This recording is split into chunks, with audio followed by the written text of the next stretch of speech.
get fed.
Sono dentro, ma dove ho fatto il toilette? Sento solo molto.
Hello, everybody, and welcome to this event, which is a webinar co-organized by the Centers of Studies on New Religions, CESNUR, and Human Rights Without Frontiers.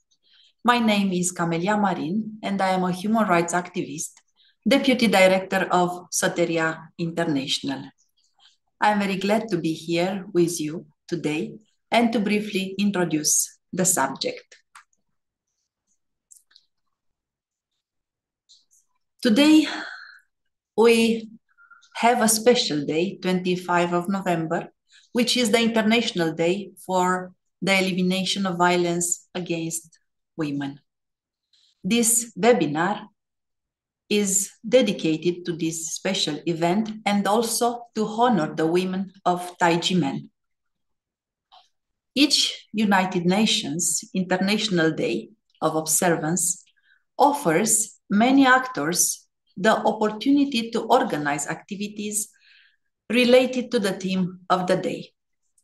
Both international organizers and the civil society, the citizens, make each International Day a springboard for awareness-raising actions. Violence against women and girls remains one of the most prevalent and pervasive human rights violation in the world. Globally, an estimated 36 million women, almost 1 of 3, have been subjected to physical or sexual abuse at least once in their lives. Human rights activists have observed 25 November as a day against gender-based violence since 1981. This date was selected to honor the Mirabal sisters, 3 political activists from the Dominican Republic, who were brutally murdered in 1960 at the order of the country's dictator, Rafael Trujillo.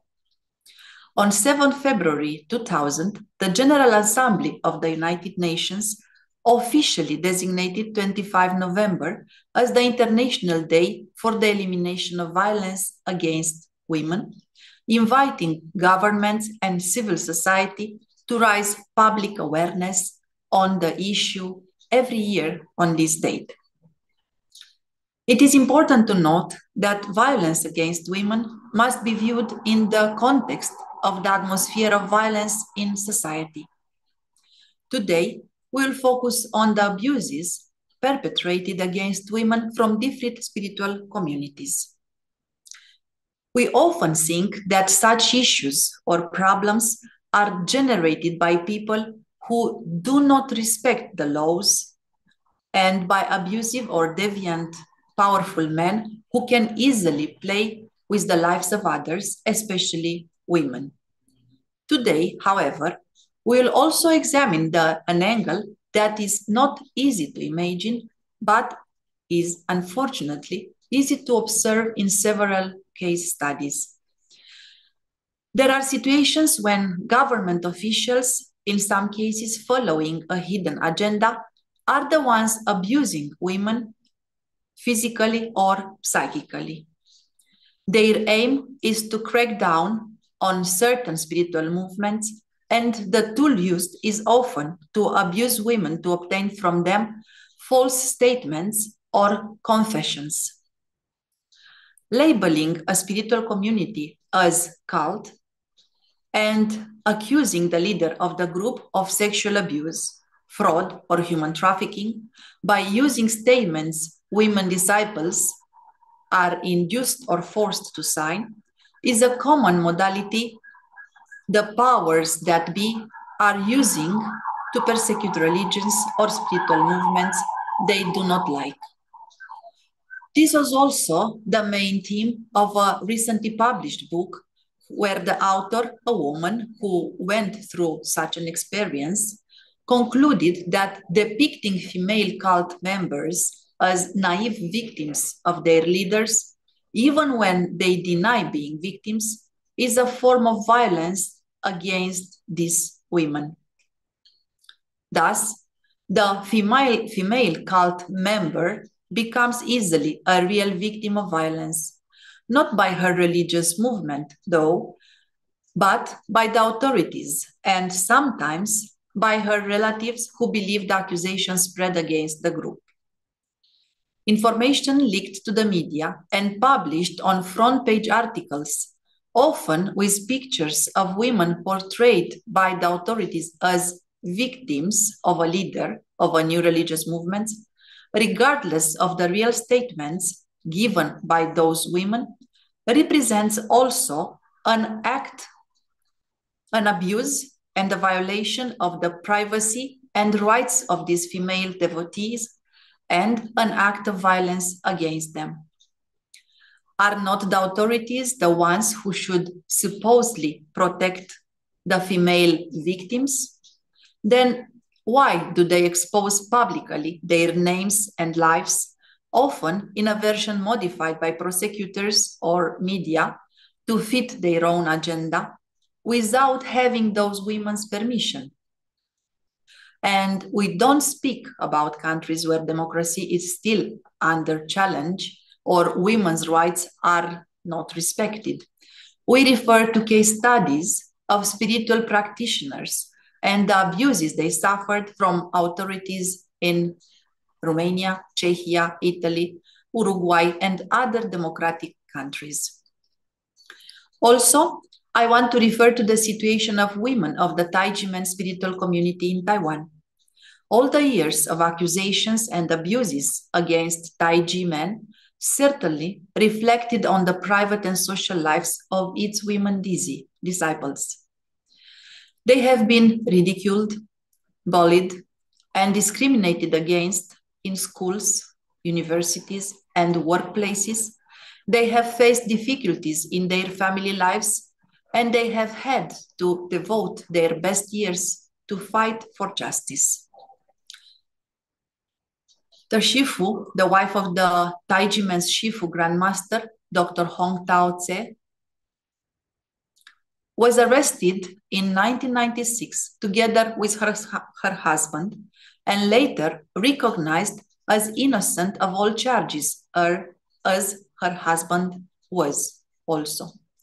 Taiji men, women who protest and defend their rights are easily abused, as it was also the case of Mrs. Huang, a volunteer of the Legal and Tax Reform League and a Taiji Mendizi disciple who was mistreated by the police on September 19, 2020, for simply holding a protest sign. Taiji men women were not heard when they repeatedly explained that what they offered to their Shifu in the so-called red envelopes were gifts, not tuition fees of an alleged cram school, as the National Taxation Bureau has maintained.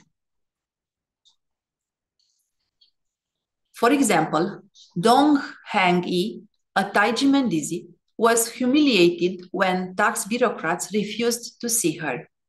Her attempt to meet the director of the National Taxation Bureau of Taipei resulted in a physical assault by security guards that left injuries all over her body. Of course, the administrative system, mainly based on the control maintained upon people and money through bureaucracy, can easily become a tool for corruption and unjust or biased taxation. With all these difficulties, the women Dizi of Taiji men are an example through the perseverance and optimism that they show and share by standing for their case and for their joy of living. By meeting Dizi in different countries, I and others appreciating Dr. Hong's teachings and Taiji men's approach to the relations between men and women, which are based on equality, mutual respect, trust, responsibility, and harmonious and non-violent solutions of conflicts and controversies. Taiji men is a community where universal ethical and human rights principles are applied. Combating violence against women is a natural consequence of these principles. Taiji men's respect for women, good practices, and beneficial orientation towards love, peace, and conscience thus continue to help the whole human society to flourish and grow. With all these beautiful ideas, concepts, directions that Taiji men takes, still, as we mentioned in the beginning, there are still cases of abuses, violating the rights of Taiji men women. And to represent or to show, because sometimes to see it's much important or better received than words, we will have now a video presenting briefly such situation.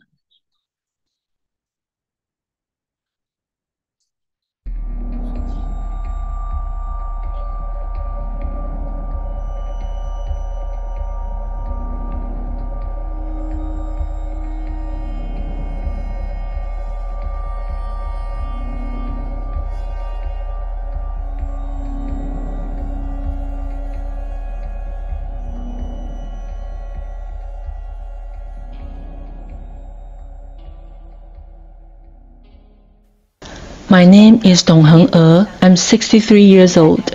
I was born in Baoli, a village at the southernmost tip of Taiwan. I'm the fourth of 5 children in my family. When I was 1 year old, I was in a major car accident, which left me with health issues with my spine and gastrointestinal system. Later, I left my hometown to study in the north, where I subsequently worked, got married, and had children. Trying to make a livelihood in a major city was really stressful for me. In September 1992, I was fortunate to become a part of Taijimen. I'm grateful to my Shifu for accepting me as a Dizi. I practice Qigong, cultivate my mind, and foster the wisdom of life.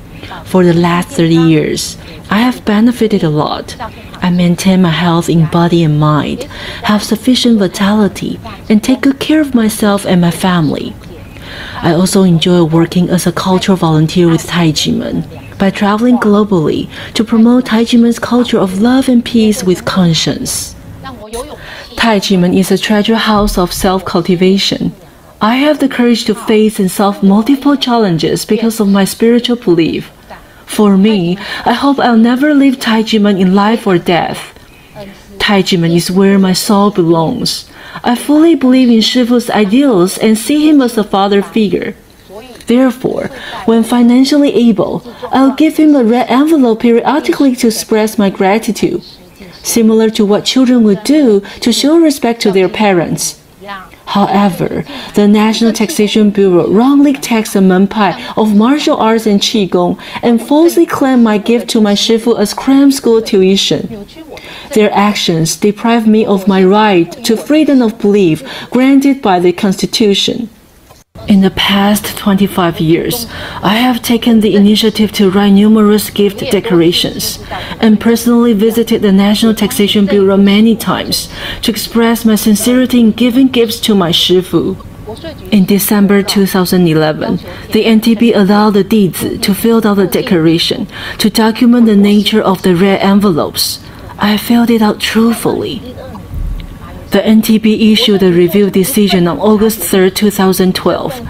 In this report, it claimed that half of the declaration said the red envelope was a gift, and the other half was tuition. Was my declaration correctly recognized? My doubt in the report's validity still lingered. Could it be that my declaration was misrepresented by the NTB? I was extremely worried and anxious. On December 9, 2011, the Executive Yuan convened an interministerial meeting. The first resolution stated the criminal indictment can no longer be used for taxation purpose. The second resolution stated the NTB needed to investigate the nature of the red envelope publicly. If the result of the investigation was tuition, the case would be handled in accordance with the law. And if it was a gift, the case would be dismissed. On February 19, 2012, the investigation revealed that 100% of the 7,401 declarations stated the red envelope was a gift. How could the NTB misrepresented our declaration form for its own purpose of maintaining the tax bills that issued to Taijimen? How could they make up their own rule? Who gave them the right to arrogantly oppress the people? I wanted to listen to what the directors and officials had to say, and whether my declaration had been falsely interpreted as tuition. Since August 6, 2012, I had made phone calls to inquire the organizer of the Taipei National Taxation Bureau, the auditor Zhong Jiarong of the 2nd Division of Legal Affairs, and Wang Yingjuan, the head of the 2nd Division of Legal Affairs. They both had an arrogant attitude. They refused to answer how the answers on the declaration could be misread, which made me, the person who filled out the form, very helpless. On August 14, 2012, I went to the National Taxation Bureau of Taipei and managed to squeeze into the Deputy Director's office. As I stepped in with my right foot, the secretary immediately closed the door harshly and injured my foot. I shouted, "My foot hurts," but the security guard, the guard, and the supervisor, Mr. Zhang, continued to pull my body.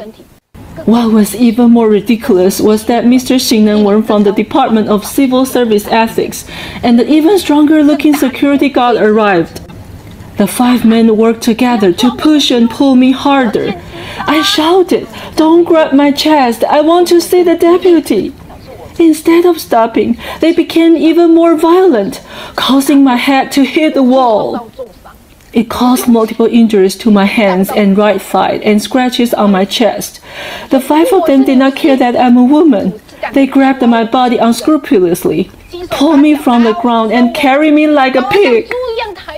The back of my head hit the ground multiple times. I could only cry loudly that I wanted to see the director. The guard in blue uniform said, "If you get what you want, I'll be fired." I was disheartened. The NTB collects the people's taxes, but acts like the emperor and keeps the people out. This was the attitude of the public servant in the whole institution. I was forcibly taken to the elevator and collapsed onto the ground with mental and physical pain. An infinite amount of grievance overcame me. I was an unarmed old woman over 50 years old. To see the director, I was pushed, pulled, and yanked by the group of civil servants so harshly that I had injuries all over my body. I petitioned our case year after year, and the directors have changed one after another, but no one wants to listen to the facts. My red envelope to Shifu is a gift. Why are the illegal tax bills still there? At the time, the former director Chen Jingjian said that he would honor the investigation results. Why did Director Wu Zixing, who took office later, maintain the illegal bills? The evidence for violation is so clear that the court, the control yuan, the legislators, and the tax experts can all see it clearly. Why does the NTB insist on carrying it through and refuse to communicate with the people? I was truly devastated. I was so weak from the pain that an ambulance was sent for me and was taken to the hospital for treatment. I was treated in the emergency room, put under observation, and discharged at noon. For the next few weeks, besides the pain caused by the injury, my chest hurt when I breathed, which affected my sleep. I couldn't rest well. I couldn't even share with my family what happened. I was subject to such inhumane and rough treatment. Whenever I recall the scene on that day, I tremble all over from the fear and cry uncontrollably. I feel humiliated and angry. I couldn't sleep well and had nightmares every day. My husband heard me crying out in my sleep. "Don't touch me, I want to see the director." And I woke up crying. I'm a young woman who is over 50 years old. All I want is to meet with the director of the NTB of Taipei. I just want to ask, if they have distorted my original intention of giving the red envelope as a gift to my Shifu, and I have to suffer such rude treatment without human rights, what is to become of Taiwan when citizens with no power are ignored? What else can I do when facing such a pompous tax official? Should I be strong and assert my human rights? Will our country protect our human rights, or will the government wait until my death to give me justice?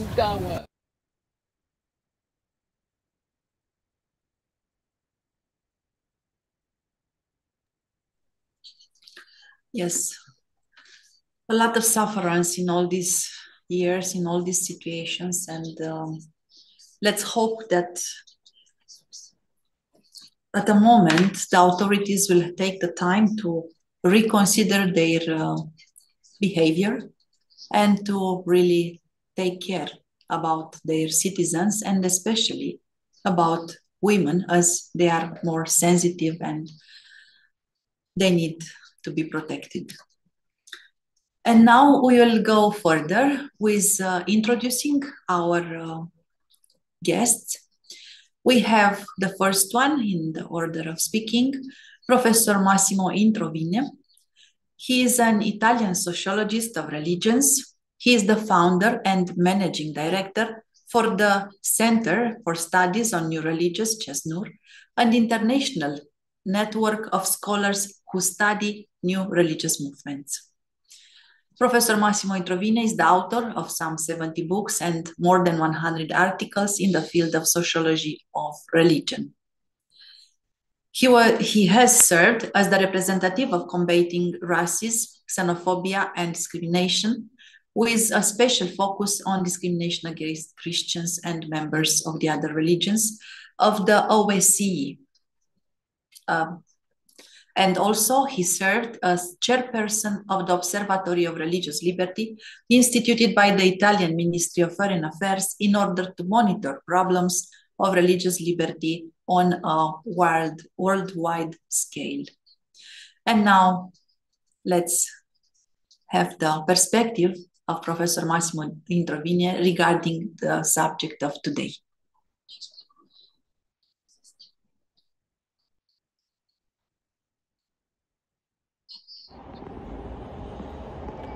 Good morning and good evening, and sorry not to be able to participate in person to this webinar.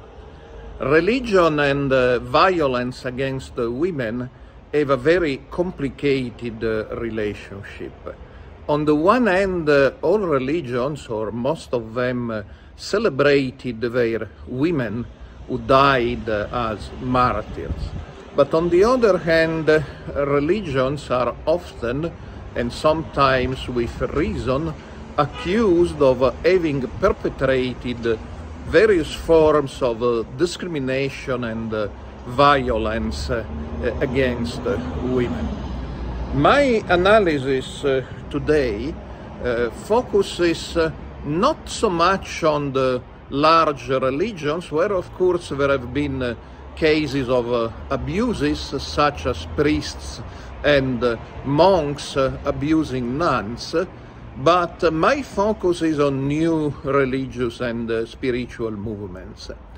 And I believe there are 3 points of analysis which deserve to be quoted. The first point is that there are, of course, cases in which leaders and members of new religious and spiritual movements abuse women sexually or otherwise. And they need to be tried and, if convicted, punished. They should go to jail. They cannot use freedom of religion as a defense for their crimes. This should be absolutely clear, but also needs 4 footnotes. Footnote number 1 is that a leader of a controversial religious movement accused of abusing women should not be treated more leniently by media and courts of law than he is accused of crimes, but he should not also be treated in a worse way than any other defendants. All defendants should be treated equally and fairly. It doesn't matter whether they are popular or not popular, or what the media say about them. That leads me to the second footnote, that sometimes the media poison the well. We have had the spectacular case of different series by the TV network Netflix, which really acts as a judge, jury, and executioner, and pretend to settle complicated cases about leaders of groups slandered as cults, sometime even before the trials are celebrated. The third point is that this media sometimes gives the impression that there are more cases of sexual abuse in new religions and spiritual movements than in older and mainline religion. Now, we know from the work of sociologists, particularly the late Anson D. Shoup, that's not the case. There are more cases of sexual abuse in traditional religions, not only in absolute numbers, which will be obvious because they have more members, but also in percentage and proportion, and the media create the false impression that there are more cases of sexual abuse in new religious movements, which is not true. And the fourth footnote is that the media campaigns have a perverse effect because they create hatred and discrimination. Some may even lose their jobs, not against the leaders or other members of new religious and spiritual movements who are accused of sexual abuse and may be guilty, but also against all the members of these groups who are surely innocent. That was the first point of my analysis concerning leaders and members of new religious and spiritual movements as perpetrators of violence against women. But there is a second point of my analysis, and it is about a much subtler and perhaps even more dangerous violence against women members of new religious and spiritual movements. They may totally deny that they are victims, say, we are not victims. We have freely joined the new religious movement. We have freely participated in their activities and practice, and sometimes even in practice involving the exploration of alternative forms of sexuality. But anti-cultists and sometimes even prosecutors insist that this is not the case, that these women are brainwashed zombies, and if they deny being victims, the fact is that they are victims without knowing it. Now, those who make this claim do not realize that that's one of the worst forms of violence against women. They are dehumanized, and they are denied their free agency, and they are denied their freedom to make non-conventional choices, including about how they decide to use their time and sometimes their bodies. A third point of my analysis is that these cases of victims who deny being victims but are fabricated as false victims are the spectacular tip of the iceberg. But the iceberg is deeper. In fact, all women who are members of groups slandered as cults are victimized daily.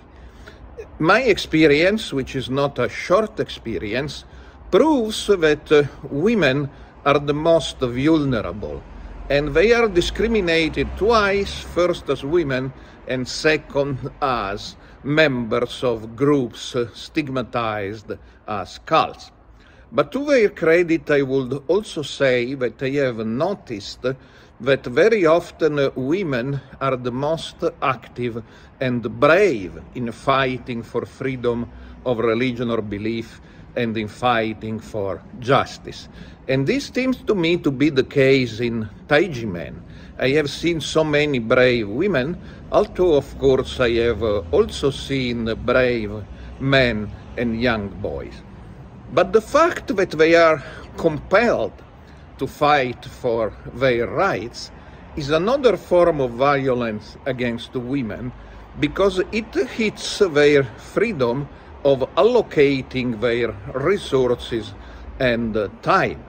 They should devote considerable resources and time that they might have been using in different ways to protest, to assert their rights. And that's just another form of violence. So in this day of the United Nations against violence on women, we are invited to reflect on how the relationship between violence against women and religion is much more complicated than some media would say.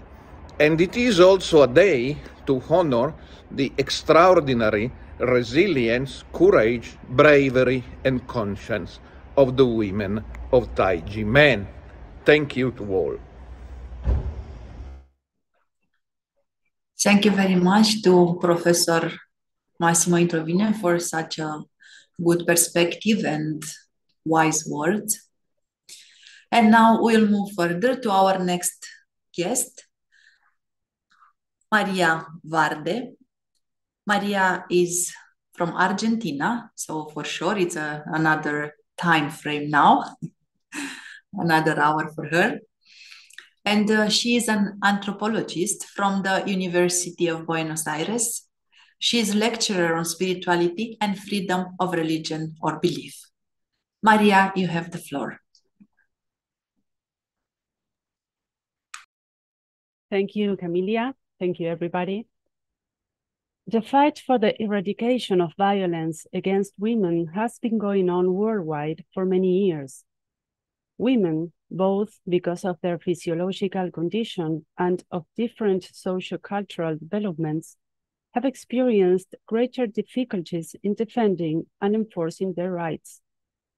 The mere fact of being a woman means being at physical integrity risk, and even today, in certain social environments, less access to key resources for subsistence, in addition to other resources such as prestige, political power, and decision-making.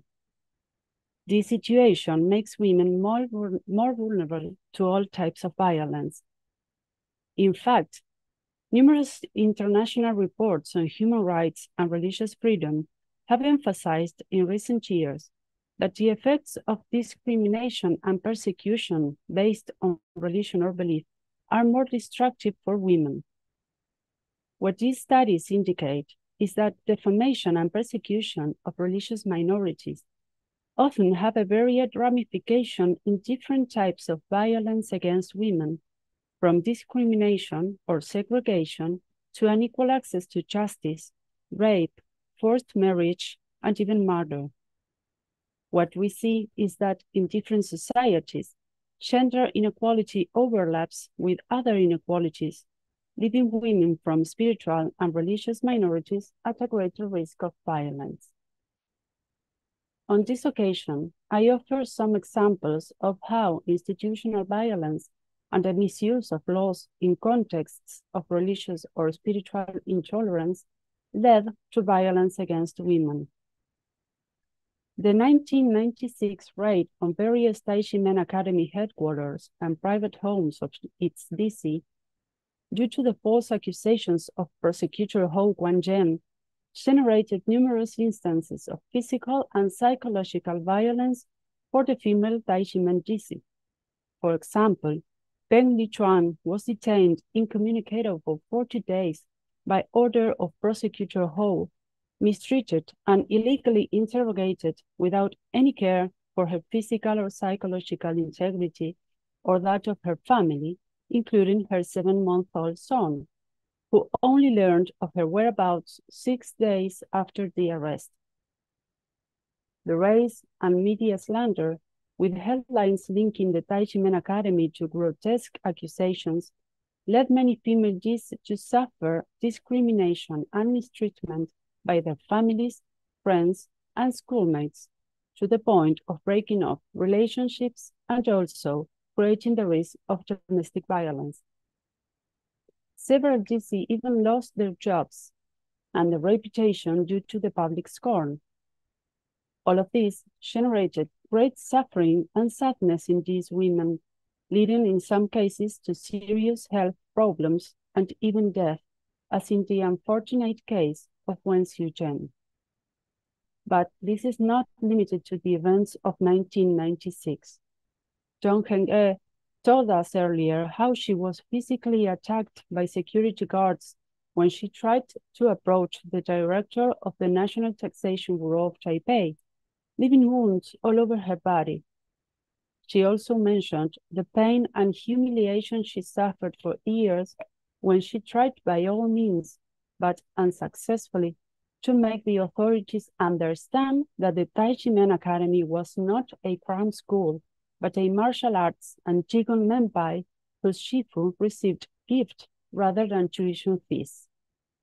More recently still, in September 2020, after Taiwan's Administrative Enforcement Agency and National Taxation Bureau illegally auctioned and confiscated the land intended for building a self-cultivation center for Taishi men, another DC, Ms. Wang, decided to exercise her right to question the matter in a peaceful protest without violating any laws. Peaceful protests are a legal form of expression in Taiwan and in all democratic countries. Yet, Ms. Wang was illegally detained and interrogated for hours for carrying a sign criticizing the official involved in the auction. These latter examples, in which women are censored and even humiliated, can be compared to certain phenomena in other countries. In the last 15 years in Argentina, many women have been categorized by judges, prosecutors, and state psychologists as victims against their will. This has been put into practice under a framework of thought which considers that since women may be vulnerable because of their gender, certain decisions in their lives cannot have been made freely. This is true even when women deny any kind of coercion. This phenomenon has been extended in recent years to participation in religious and spiritual groups, the most famous case being the Buenos Aires Yoga School, known as BASE. 9 female-based students, after being mistreated and humiliated in massive raids that took place at the institution's headquarters and in the private homes of numerous students, were labeled by 3 prosecutors as victims of human trafficking by their spiritual teachers through the alleged abuse of their vulnerability.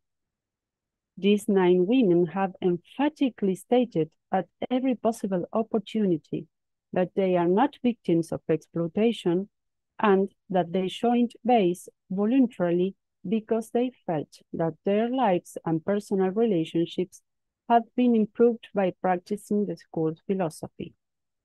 Moreover, the totality of the forensic, psychiatric, and psychological expert opinions has yielded findings of excellent mental health and lack of vulnerability.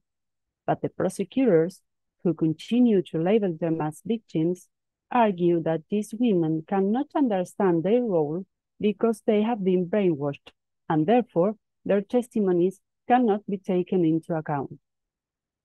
In addition to this violation of the right to self-determination, the enormous sensationalist media coverage of the case caused these women to lose their jobs, and many of their personal and family relationships were affected or lost.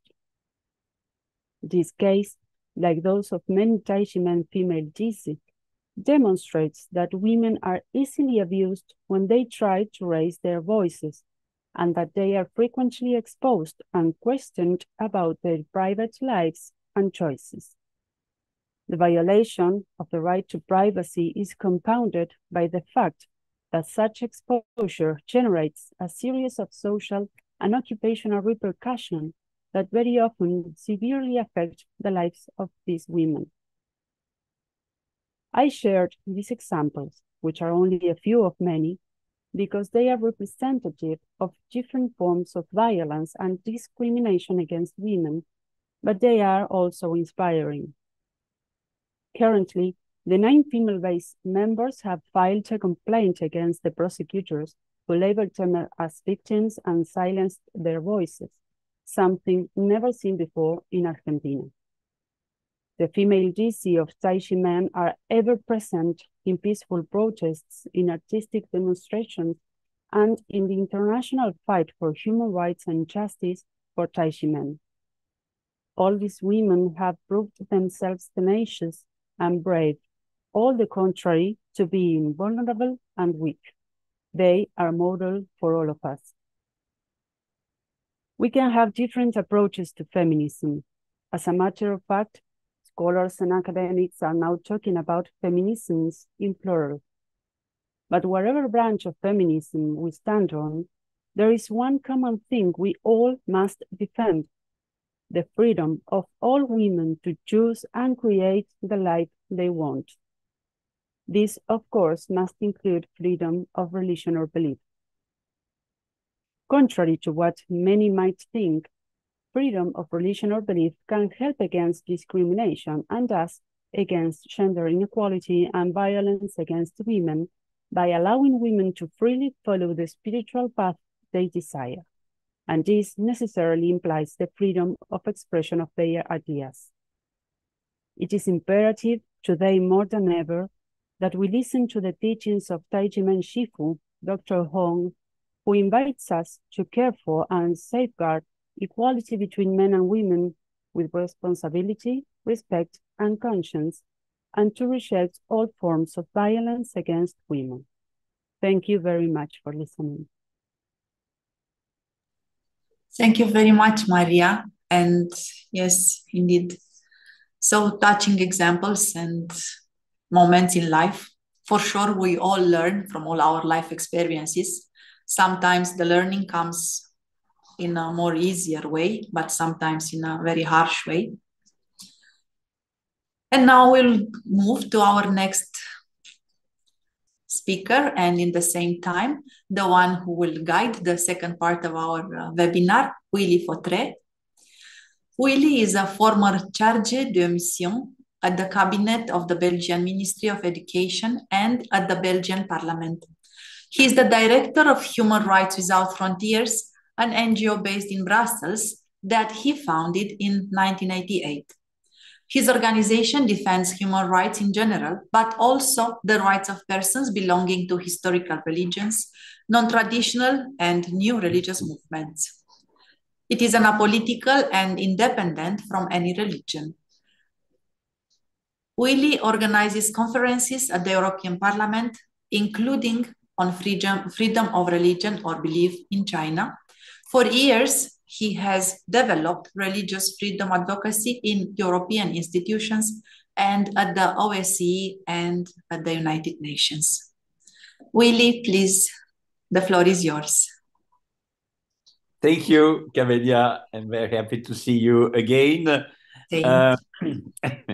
So, hello, everybody. Good afternoon, good evening, or good morning, wherever you are in the world.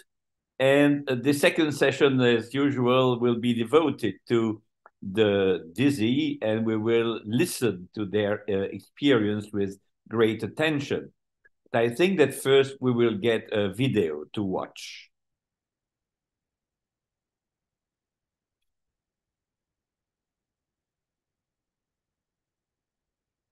Shall we?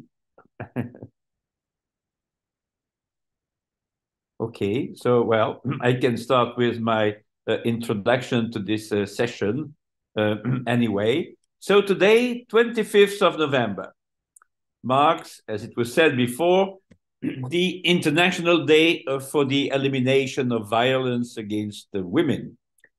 2 days ago, at the European Parliament in Brussels, the Socialist Group urged for more concrete actions at the level of the European Union to protect women who continue to be attacked, assaulted, or murdered for the mere fact of being women. In particular, a lot of efforts are currently carried out at the European Parliament for an ambitious EU directive with a definition of rape based on the lack of consent, as laid out in the Istanbul Convention. It is the only way to guarantee that all EU countries put into their national law that sexual relation without consent is rape, and that all European women are equally protected. Unfortunately, EU member states have so far refused to include the crime of non-consensual sex as rape in the European Council's position. Members of the European Parliament urge them to change their position and to prove with action not just words, that they are on the side of women. There is no country in the world where women are free from gender-based violence. A World Health Organization survey found that 1 in 3 women worldwide have suffered from some form of violence against women. However, the full extent to which women experience gender-based violence is often difficult to determine, since it typically happens in private settings and frequently goes unreported. A few years ago, we published a report on women's rights and religion, which addressed a number of forms of violence, such as domestic violence, sexual violence, female genital mutilation, honor killing, and femicide in general. From these various angles, the report explored the way in which the interpretations of Christian, Muslim, and Jewish doctrines, the religious practices resulting from their teachings, cultural influences, and patriarchal systems influenced, motivated, or justified such violence. We focus on Abrahamic religions, which, as organized systems, have always been led by men and have perpetuated a patriarchal culture that can be questioned in the light of the current human rights culture. In the light of our data collection, we conceptualize and analyze various forms of violence. In short, a few examples. Domestic violence against women means physical, including sexual, violence that usually occurs in the home by a male member of the family against women or children. This could be from a father, brother, or other male. Intimate partner violence is the most common type of violence experienced by women and falls under this category, but is specifically defined as physical violence, sexual violence, stalking, psychological aggression by a current or former intimate partner. Home is not always a sweet home or a safe haven, as it is the place where women are the most vulnerable to invisible and inaudible abuses. Second case, honor-based violence. This includes attempted murder, driving to suicide, rape, gang rape, torture, assault, virginity testing, kidnapping, forced marriage, forced eviction, harassment, threats, mutilations, or even acid attacks. Victims of honor-based violence are perceived by the perpetrator to have violated the social patriarchal contract of how females should behave. They may have refused an arranged marriage, had a relationship outside of their group or community, lost their virginity, become pregnant, even in cases of rape, or have been engaged in some other behavior that is seen as crossing the line.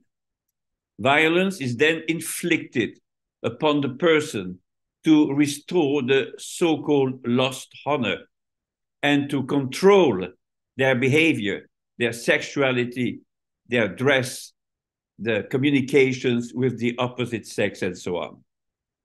According to UN estimates, 5,000 women are victims of honor killings annually.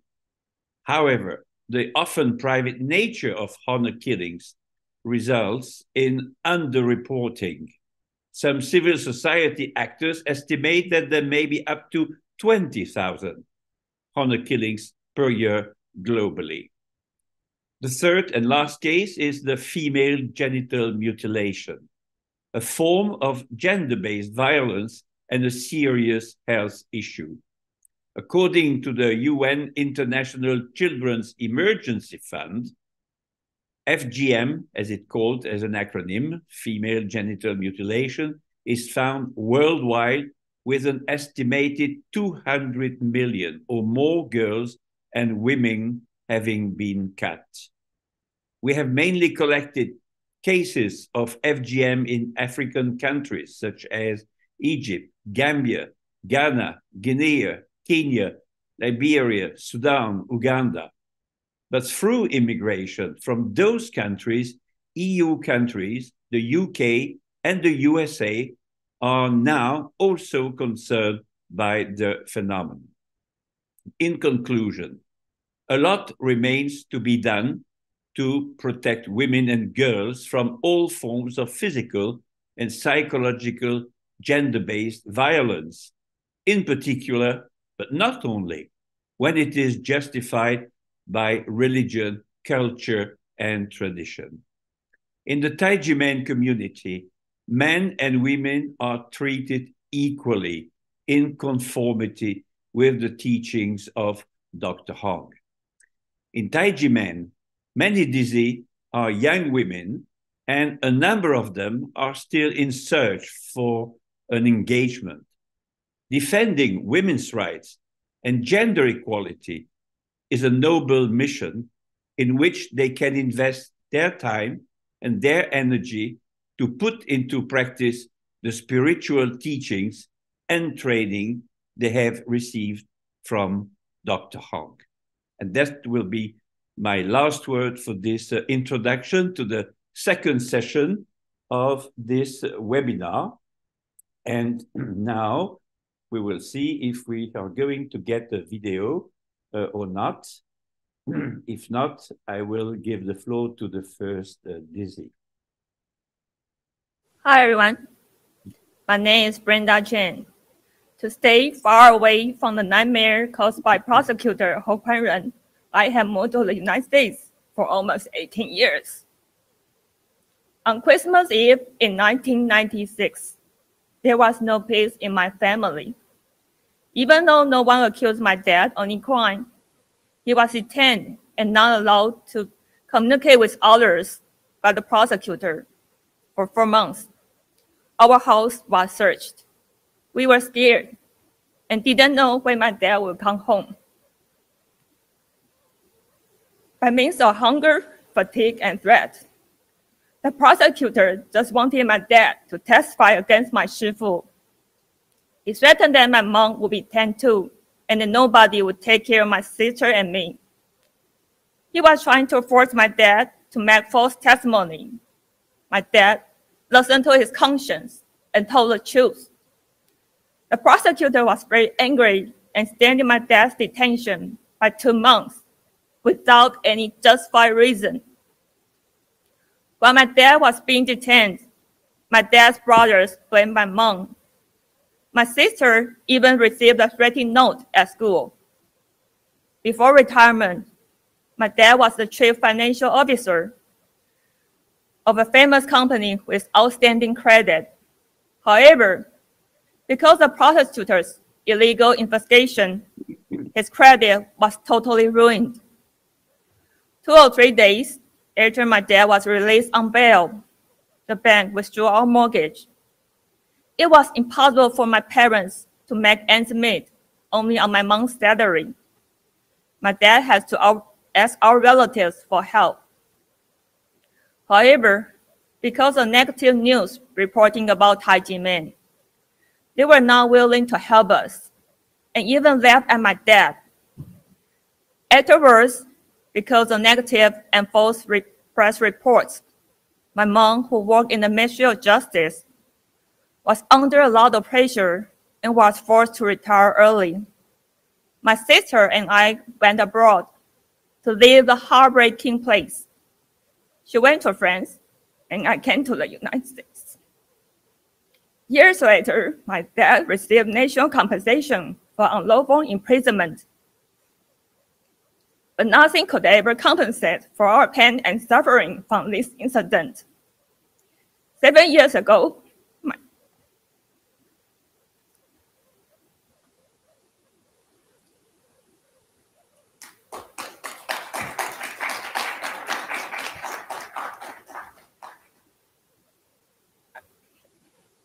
My dad passed away with regret, unable to see the redress of the Taijimen case. We sincerely hope that by speaking out, international friends will better understand this case and remind the Taiwan government to hold the illegal officials accountable. The unlawful government officials should admit their mistakes, start damaging Taiwan's democracy, and return the confiscated land of Taijimen. Thank you.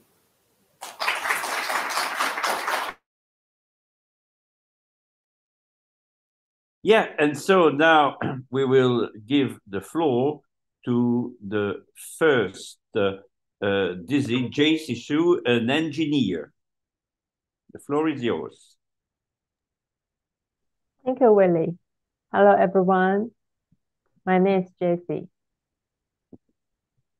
Today is the International Day to End Violence Against Women, a day commemorating the deaths of 3 Dominican sisters who were imprisoned for pursuing democracy and justice as political prisoners. During the White Terror in Taiwan, there were also many women who became political victims.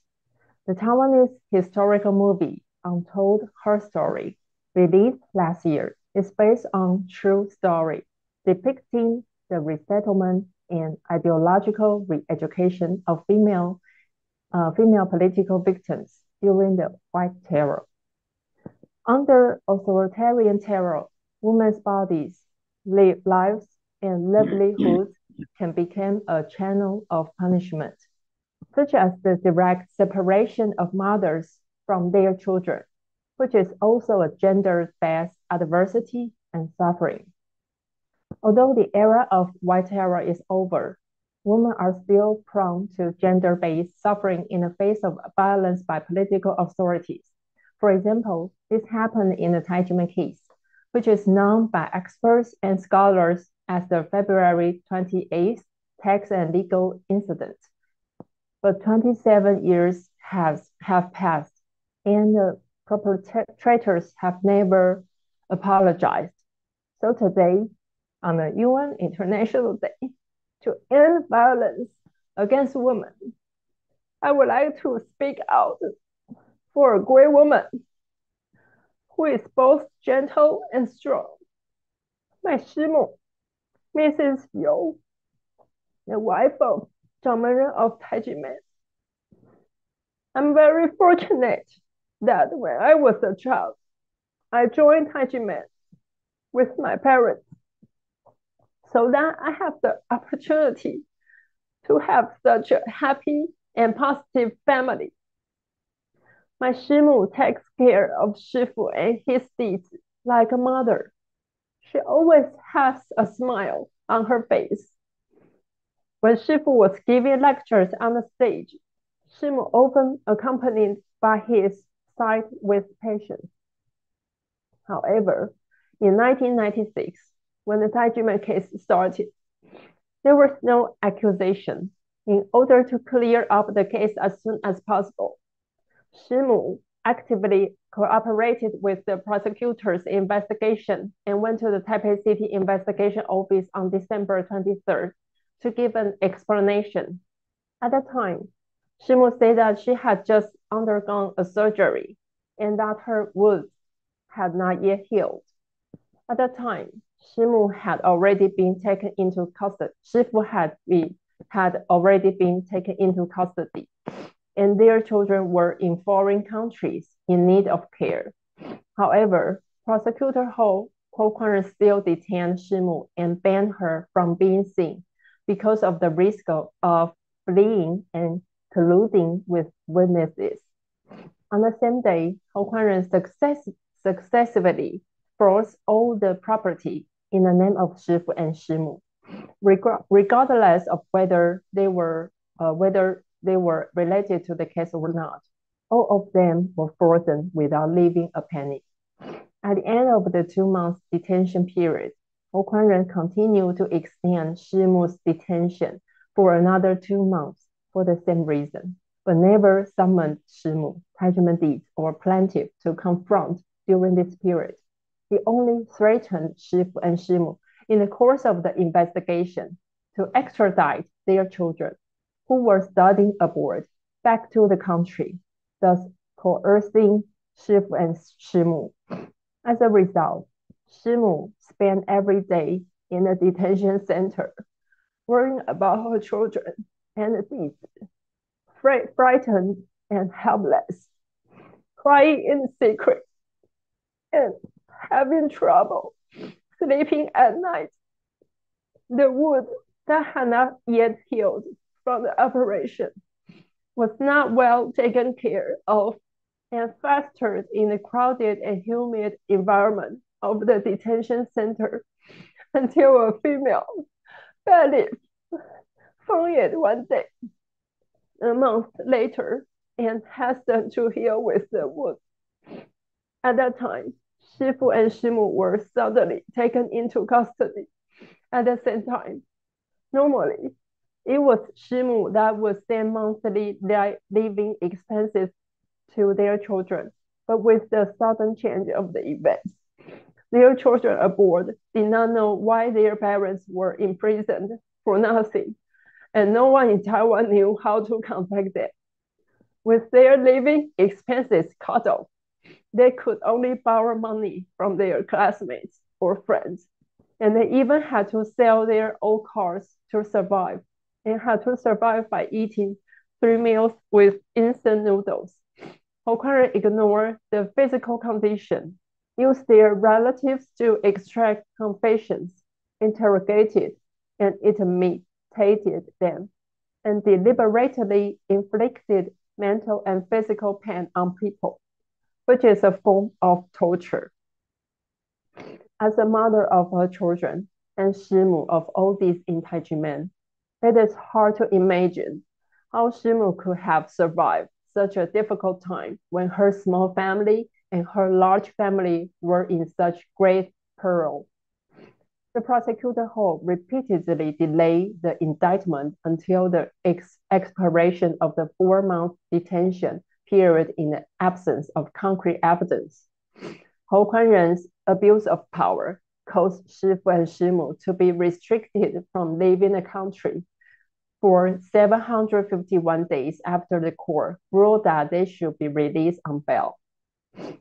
Hou Kuan-ren fabricated criminal and tax cases out of thin air, which resulted in Shifu and Shimu being restricted from leaving the country for a total of 2,233 days for Shifu and 782 days for Shimu, respectively. It is very inhuman ordeal for a mother to be unable to visit her children who are far away from home. Therefore, the two international covenants on human rights explicitly protect the right to family reunification. In 2007, the Supreme Court ruled that Taijimen was not guilty of any crime and did not owe any tax. And then all of the defendants, such as Shifu and Shimu, received compensation from the state of wrongful imprisonment. However, the various abuses of power by these government officials in violation of human rights, and even the gender-specific hardship they caused to Shimu cannot be compensated by the state's compensation for wrongful imprisonment. What is even worse is that Prosecutor Ho did not have any evidence at that time. On the one hand, he claimed that the same fabricated amount was a proceeds of fraud, and that on the other hand, he contradicted himself by claiming that it was a tax evasion and referred it to the NTB for taxation. However, under the laws of Taiwan, Qigong is considered as a folkloric art and cannot be set up by law as a cram school. But NTB used the name of the cram school to collect the tax, which is a total violation of the law. Before the judgment of the criminal case was finalized, the former Deputy Director General of the Treasury said the tax case of Taijimen was derived from the criminal case, and that if the criminal case was acquitted, the tax penalty would be revoked. However, the NTB did not abide by the court's ruling of acquittal in a third trial and continued to issue illegal tax bills. Even the Ministry of Finance and the NTB had already promised to withdraw the enforcement as early as the Legislative Yuan public hearing on June 17, 2010. But the NTB simply did not withdraw the 1992 tax bills in violation of its good faith. Even in 2018, the Supreme Administrative Court ruled that Taijimen is Qigong and martial arts manpai for self-cultivation, not cram school. But in 2020, the NTB still joined hands with the Administrative Enforcement Agency to illegally force the auction of the lands for Taijimen's self-cultivation, which seriously infringe on people's basic human rights. Since Prosecutor Ho froze all of the assets of Shimu and Shifu and Shimu, the Taipei NTB and the Central NTB have prohibited the disposing of Shifu's and Shimu's properties, resulting in many of the lands and assets not being able to be freely utilized for a period of up to 23 years, 7 months, and 12 days. One of the properties, the Swiss villa, was returned, but it was already in ruins and unusable, causing irreparable damage, seriously infringing on the people's property rights and the people's freedom of choice in religion, beliefs, and culture. Although Taijimen has suffered so much, my Shimu is still brave and strong. In the past half century, we have made more than 3,000 cultural exchanges at home and abroad. My Shimu assisted my Shifu to take up the important responsibility of leading these to promote Taijimen culture at home and abroad. She never said she was tired. In the eyes of these, she always wore a gentle, brave, and fearless smile and great love for the world. I've been going to Taijimen with my parents since I was a child to cultivate my character. I've applied the balanced wisdom of Taijimen yin and yang in my study, work, and parenting. In Taijimen, I have learned to distinguish between right and wrong, good and bad. As a mother, I also hope that the next generation will have a better, fairer, and more just future. Therefore, I'm willing to follow the spirit of my Shifu and Shimu and use my holidays and leisure time to participate in activities and street campaigns for tax and legal reform. Through our own cases, we hope to arouse more people's attention to the urgency of tax and legal reform. During the 2 weeks in October this year, I also pay out of my own pocket to participate in cultural exchanges in California with my son, an elementary school student. We participated in a performance of the stage play, Back to the Origin, which was a great work of awakening the world. I broke through all kinds of difficulties to participate in the practice in the midst of the busy work schedule before I left Taiwan. So that together we will bring the love of Taijimen to bloom in the international arena. As in the aforementioned movie Untold Her Story, there is a line that says, all those who practice goodness will blossom into the purest flowers in the darkest valleys. Our insistence on truth and justice nourishes the fragrant flowers in the darkest valleys, just like my Shimu, who has walked all the way with the gentle and persevering spirit in the face of suffering, but who still follows Shifu around the world on the 5 continents without complaint, to spread of the culture of love, peace, and conscience, and to bloom the most selfless love.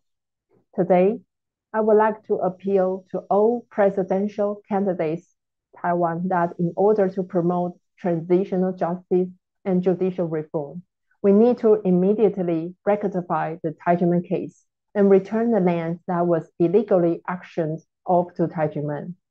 Only when the government identifies the perpetrators of the Taijimen case and truly removes the mistakes, will we be able to put an end to the people's living in fear of violence in the state and of prosecution in the judiciary.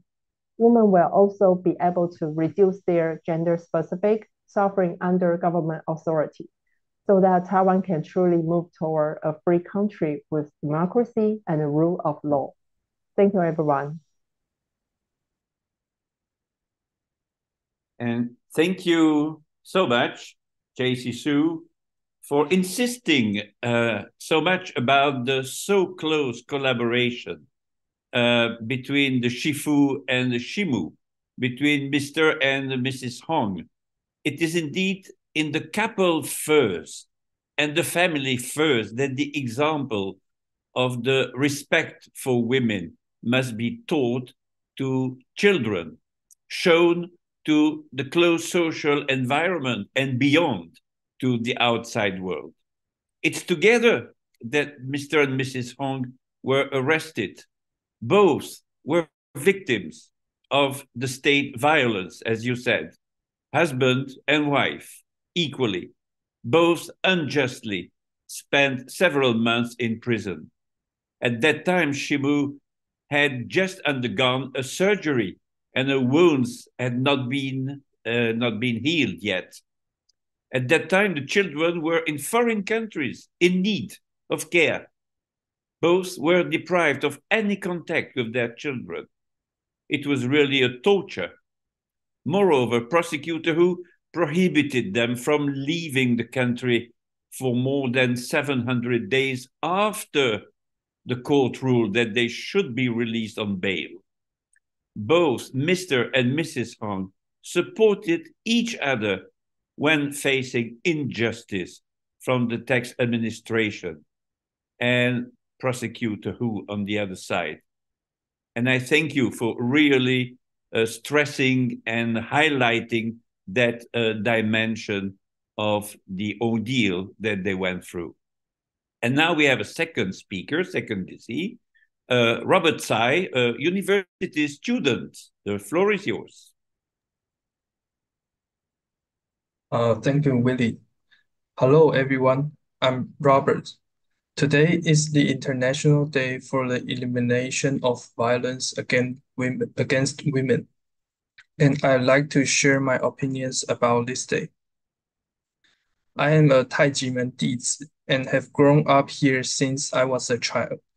In Taijimen, Shifu teaches us many life philosophies and wisdom to solve all kinds of difficulties in life. In addition, Shifu practices what he teaches us and has led his Dizi to promote the concept of love and peace in 103 countries around the world. This has appreciated and recognized at home and abroad. However, at the same time, Taijimen has been subjected to illegal human rights persecution by the authority in Taiwan. Among many Dizi who suffered unjustly in the Taijimen case, there were also many women. Let me take an example that has left a deep impression in my mind. Miss Peng, who is a Taijimen Dizi and an elementary school teacher. She still feels frightened when talking about the experience of being victimized in Taijimen case, even more than 10 years after it. The prosecutors took Miss Peng into detention without any accusation and didn't notify her family according to the law.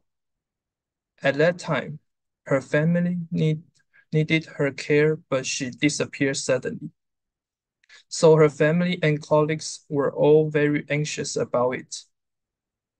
It was not until a week later when the school sent an official letter of inquiry to the inspection office. Her family learned that she had been taken into detention, which lasted for 40 days. During this period, the prosecutor refused to release Miss Peng, even though she cried and pleaded with him. Moreover, what makes me unbelievable is that the prosecutor even told Miss Peng directly that he knew she was innocent during the interrogation. It is obvious that the prosecutor abused the power to suppress women's basic human rights. 11 years after the Tai Chi-men case, Miss Peng received compensation for her wrongful imprisonment. However, Miss Peng said that the experience of being severely prosecuted for her human rights has caused her suffering and fear that is still indelible. My mother is also a Tai Chi-men Dizi, and because of the human rights persecution that Tai Chi-men has suffered over the years, she has often taken to the street to make her voice heard. I remember that I often went with my mom and even in front of the National Taxation Bureau to accuse about the illegal persecution by the tax authorities. Mom often sacrificed her holidays to take to the streets to insist on the vindication of the Tai Chi-men case. I once asked my mom, why do you sacrifice your weekends with family to do this, even the weather is hot or cold? My mom told me, keep doing the right things no matter what the reason is. If the government or the law have something wrong, the public must know about it. Ironically, the government makes mistakes, but it needs women to bring children to sacrifice their family life and tell the government that they shouldn't prosecute people in such a way. Recent years, there have been many regional wars around the world. The Tai Chi-men case seems to be another kind of war of state against people. In fact, it is all because governments lack the concepts of human rights, rule of law, and love and peace. This is why my Shifu, Dr. Hong Daozi, has been committing to promoting the concept of conscience, love, and peace globally. If everyone have love and conscience in their hearts, there will be no war and people can treat each other in the best way. If the government has sincere concerns for its people, it will know that it should make reasonable, rational, and lawful regulations. Moreover, civil servants should administer in accordance with the law and respect human rights, so that the people can live in peace and contentment, and women can take care of their families and children with peace of mind. For example, former President of Dominican Republic, His Excellency Leonel Fernandez, used the wisdom to conciliate the conflicts among Colombia, Ecuador, and Venezuela. And so the war didn't happen among these countries. This is the wisdom of conscience, love, and peace that my Shifu told us. By utilizing the wisdom from my Shifu, Dr. Hong Daozi, all can keep in positive ways and no matter personal stuff or international issues. I've tried to put this concept into practice in my life. I'm currently a university student, and there were some situations that happened during my study. There was a course that required a group report at the end of the semester, and one of the students in my group cannot present well, even though he has spent a lot of time preparing. As the time of presentation came, the other members of the group became impatient and blamed him. The atmosphere in the group became very stagnant. Although I was annoyed by this, I thought if the problem is left unsolved, our report might not complete. Therefore, I tried to calm my mind and thought about what Shifu had reminded me. When others are in trouble, we should help them with our conscience. Therefore, I try to help him to resolve these problems and communicate with other members of the group. Our report completed successfully, and the gap between the members was breached eventually. This is the wisdom of love and conscience I have learned in Taijimen. It enables me to successfully resolve difficulties and challenges when I face them. And this is what my Shifu, Dr. Hong Dao, teaches us, to love everyone.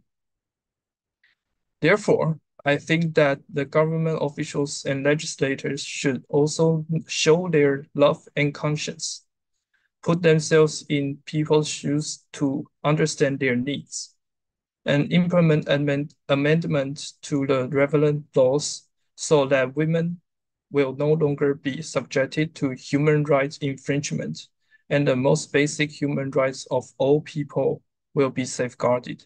Thank you, everyone. Thank you, Robert Tsai, for reminding us that many women have suffered from the persecution by prosecutor who against Taijimen. Mrs. Peng, who is a Taijimen Dizi and an elementary school teacher, still felt frightened when talking about the experience of being victimized at that time. The prosecutors took her into detention for 40 days without any accusation and even didn't notify her family, as it is imposed by law. The prosecutor refused to release her, even though she cried and pleaded with the prosecutor during these times. This is violence. Violence by the judiciary against a woman. Her only consolation was to receive some financial compensation, but this did not delete the trauma from her mind. And now I give the floor to Mia Wu, a social worker. The floor is yours. Thanks, Wendy. Hello, everyone. I'm Mia. I'm honored to participate in today's International Day for the Elimination of Violence Against the Women Forum. In 1993, the United Nations issued the Declaration on the Elimination of Violence Against Women.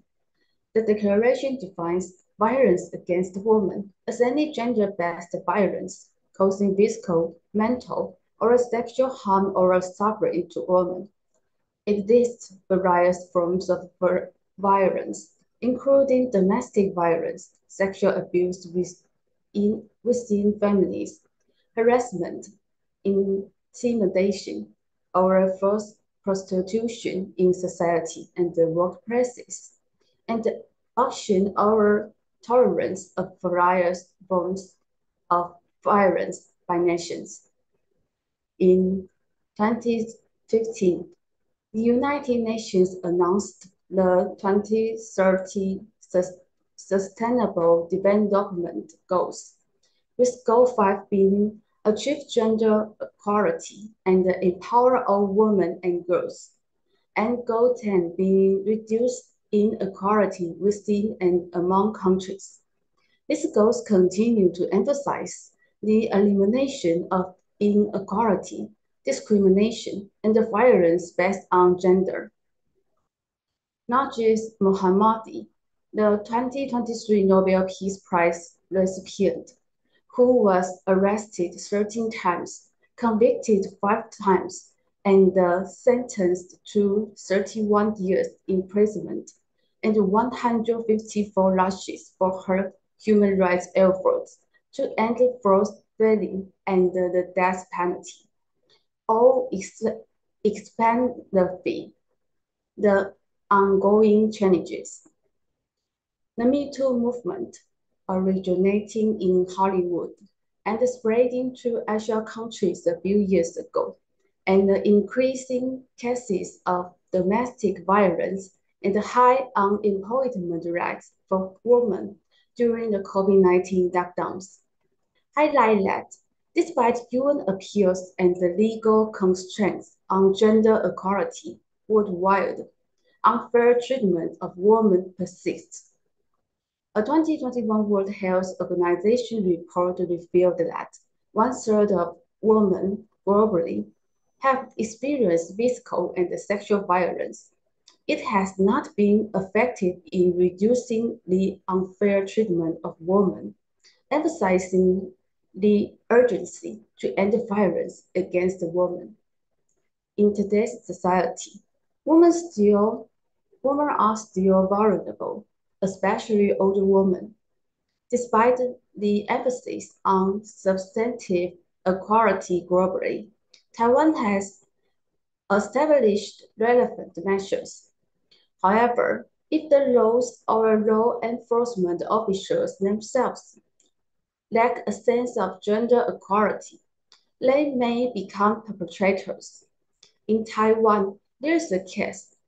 A volunteer self-named Huang from Zhubei. She's herself an exemplary volunteer who has participated in many public welfare activities and advocates the fair tax.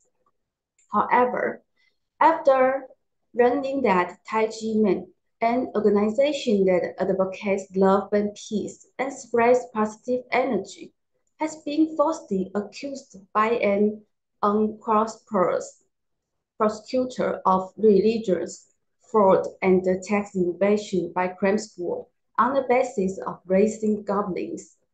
Mrs. Huang bravely took to the streets to speak out, reminding people to focus on their own rights and urging government officials to conduct themselves with conscience. Mrs. Huang is just standing quietly on the side of the road holding a signboard. But when the tax promotion ended, she was forcibly taken to the police station without being informed of the charges, and even transferred to the district prosecutor's office overnight. This was simply because she questioned the illegal actions of the director of the Administrative Enforcement Agency, Mr. Li. On the signboard, which clearly did not involve any verbal or physical threat. The content of the signboard merely questioned whether there was a reward, and she was accused of defamation. As a civil servant, this is something that is subject to public comment. How can it be defamation? Moreover, the signboard was blatantly planted by the police in Mrs. Huang's bag. So I wonder what led to this series of the illegal and violent actions by the state against Mrs. Huang. And it was discovered in a follow-up video that the female police officer received instructions over the phone to find a scapegoat, and Mrs. Huang, being the female and the elderly, became their target.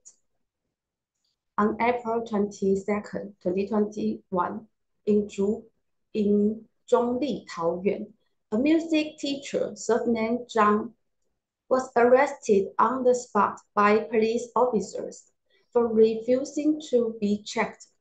When Mr. Zhang took out his cell phone to record the innocent for self-protection, the phone was snatched away by the police, and she was restrained by force on the ground.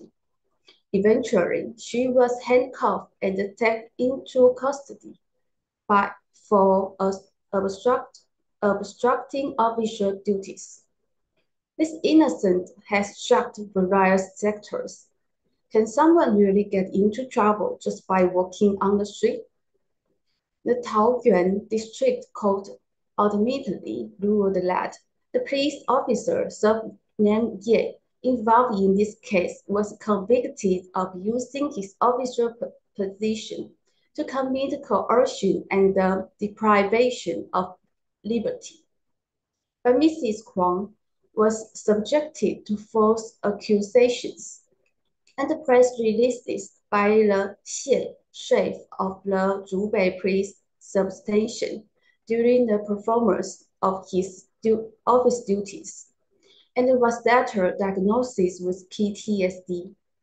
At that time, the head of the location police station, the chief of the Hsinchu County Police, and the chef of the Zhubei police substation were all rapidly promoted.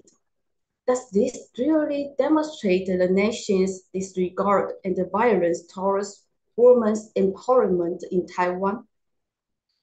On this International Day for the elimination of violence against women, as a member of the broader female community, I urge everyone to discard cultural biases, embrace gender equality, and work towards ending violence against women.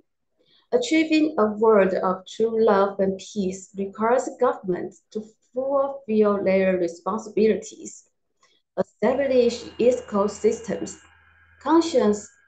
conscientiously execute duties, implement oversight and debugging mechanisms, and empower marginalized groups to voice their rights and enjoy full human rights. Everyone deserves respect and kindness, and all forms of violence must be stopped. Thank you for your attention.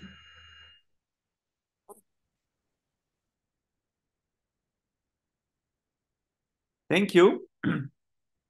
Thank you, Miawu, for reminding us of several iconic women who were the targets of extreme violence. Malala Yousafzai in Pakistan, for example, the youngest Nobel Peace Prize laureate in 2014, was shot in the head 2 years before by a Taliban gunman in an assassination attempt, but miraculously she survived. Also the murder of Jina Mahsa Amini in Iran, who died last year during police detention for improper headscarf wearing. This was the spark who led to mass protests across the whole country for months. And also the case of Nargis Mohammadi in Iran, again, the Nobel Peace Prize recipient this year, who is in prison and faces maybe flogging for her human rights efforts to end forced veiling. In Taiwan, a music teacher surnamed Chan was arrested on the spot by police officers for refusing to be checked during a demonstration.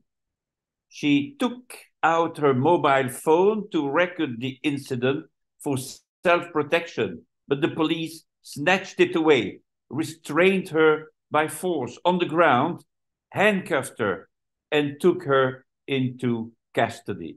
After another case of violence by the judiciary, here we had an example of police violence against a member of the Taijimen. And now I'll give the floor to Fletcher Wu, a project assistant. The floor is yours. Thank you, Willie. Hello, everyone. According to the Gender Social Norms Index, it reveals that nearly 90% of the global population holds fundamental biases against women. Statistics show that if women were treated fairly in the labor market compared to men, global GDP growth could reach up to $28 trillion by 2025. It's a 26% increase. On this International Day for the elimination of violence against women, I particularly commend the courage and resilience demonstrated by women in the face of many difficulties. Globally, women still face violence from various sources, including domestic violence, sexual assault, and economic discrimination. These issues require legal, educational, and social reform to ensure equal rights and protection for women worldwide. Additionally, in my involvement in human rights advocacy, I have witnessed women being victimized by Taiwanese unjust tax system. Taiwan, despite being more open and liberal compared to neighboring Asian countries, still operates within a patriarchal society Many women face long-term gender discrimination and societal oppression, but there are still many women excelling in various fields. In my upbringing, I have witnessed numerous success stories of women surpassing men in the workspace, academy, and family life. Joining Taiji Men in my youth, I observed countless female Dizi embodying the spirit of selflessness, bravery, gentleness, and resilience taught by our Sifu. And my Simu is the most crucial source of gentle strength. She accompanies Sifu and Dizi in participating in over 2,000 international conferences, both domestically and abroad.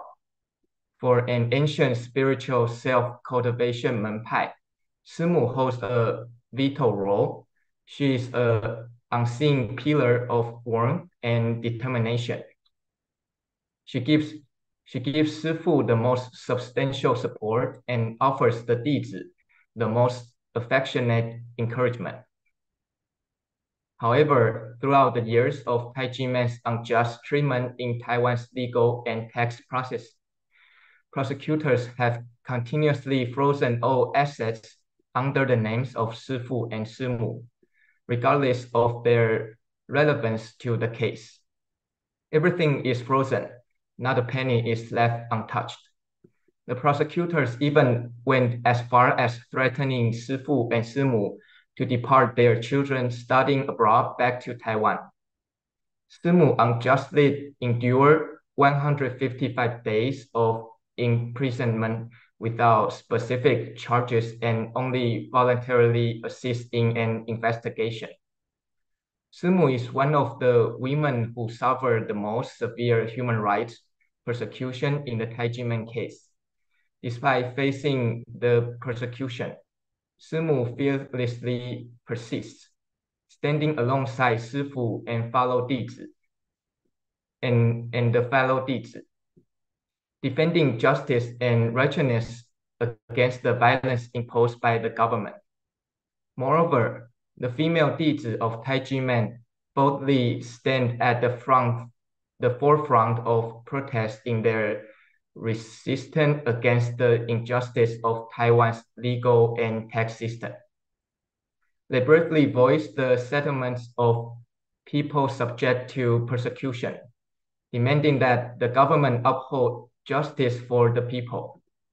Their unwavering determination and resilient actions in pursuit of justice evoke my admiration. Through the influence of Simu and the female Dizi of Taiji Men, I witnessed them facing harsh pressures and threats from state administrative officials and unlawful law enforcers. Despite this, they remain committed, responding with peaceful and rational resolve. This gentle yet firm strength consistently encourages me to pursue truth and human rights, regardless of the challenges. My Sifu and Simu constantly think of their deeds and take pride in our achievements. My Sifu often reminds us to maintain a childlike innocence. During one journey to the Pacific, I saw the purity in the children's hearts. Even though we couldn't communicate with them through language, I still wanted to share my energy and the love given to us by my Sifu and Simu. Whether through games or simple gestures, I aim to convey joyful energy, just as I experienced joys in my growth within Taiji Men. I wanted to inspire people worldwide to understand the importance of love, sharing, and happiness, and to retain their innocence even as they face life challenges. The Taiji Men case has profoundly impacted Taiwan and the international community, exposing flaws in Taiwan's legal system and highlighting issues of executive power abuse overriding judicial authority. Fundamental human rights in law and tax matters are values that society should uphold. Women as crucial stabilizing forces in family cannot remain indifferent. Taiwan and the international community must emphasize the role of law in taxation and reform tax systems with human rights as a guiding principle. The Taijimen case serves as a warning of global human rights persecution, both legal and tax issues, highlighting the need for reform. Only through the collective awakening and effort of global citizens can a fair, transparent, and human rights-oriented fiscal framework be established, safeguarding the rights of all taxpayers, including women. Thank you.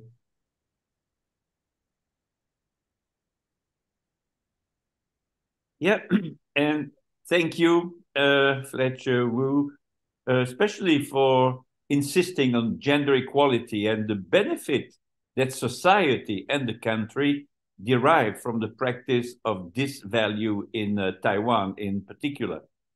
90% of the world's population harbor prejudices against women, you said. And the countries which fail to treat women on the same footing as men lose the possibility of an increase of 26% of their GDP, according to some sources. This is one more reason for banning and prosecuting domestic violence and sexual assault, among other forms of violence. And you also rightly recall the state violence against the Shimu, who was arrested at the beginning of the Taijimen case and spent 155 days of arbitrary pre-trial detention before being finally declared innocent of any crime. Thank you. And now I give the floor to Trisha Wang from International Sales Department. Thank you, Willie. Hello, everyone. I'm Trisha. I'm an international sales of a business that manufactures, sells, and develops bearings. I'm responsible for marketing bearing products all over the world. We have many customers from Taiwan, as well as customers from all over the world, such as Asia, Oceania, America, or Europe.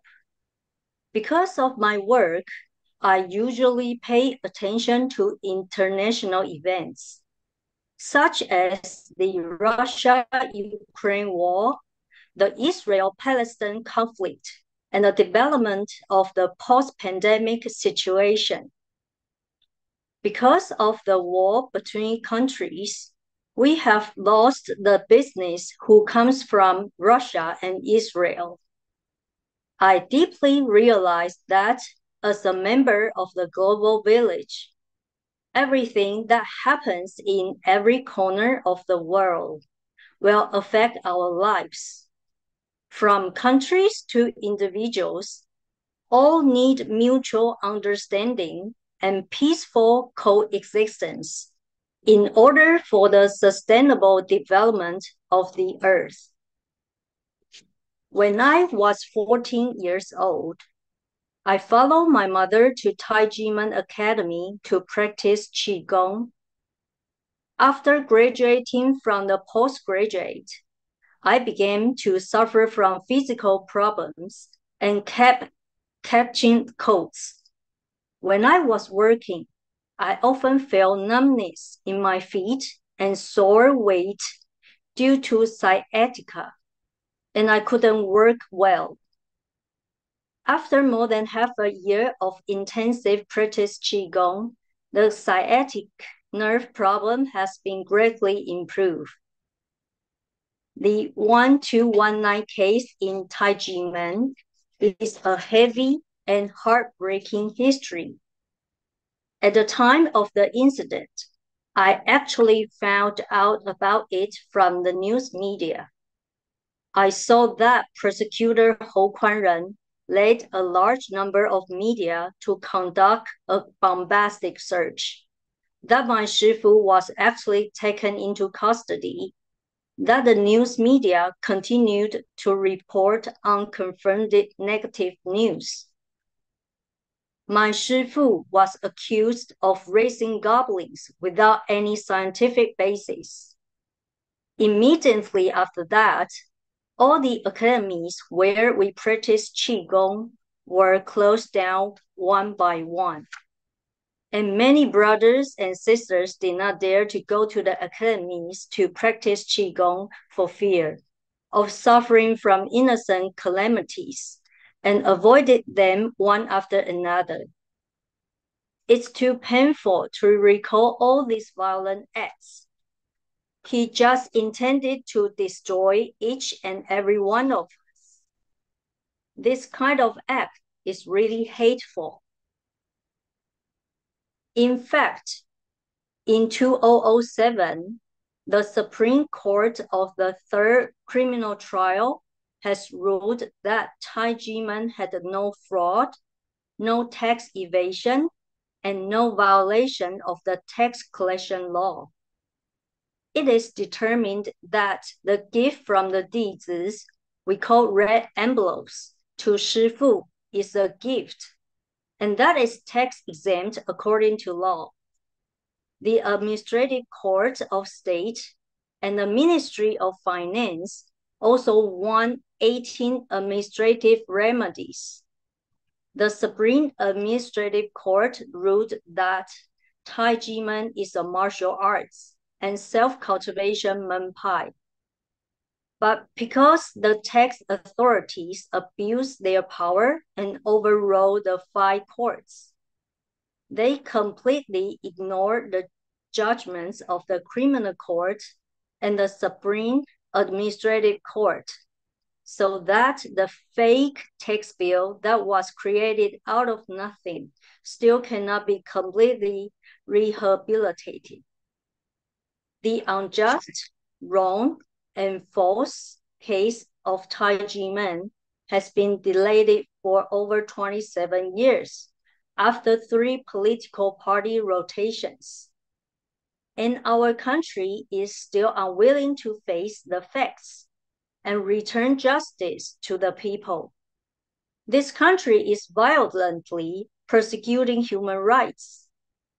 The Taijiman case has caught international attention, and many experts and scholars, and many domestic experts and foreign scholars have paid great attention to it. In short, it is just a small problem of issuing the wrong tax bill, which can be quickly clarified and revoked. How could it turn into a big case in Taiwan? It is even illegally auctioned off our self-cultivation land. When the second auction failed, our government illegally confiscated the land on the spot. The state is robbing the people's property in public. What a shame.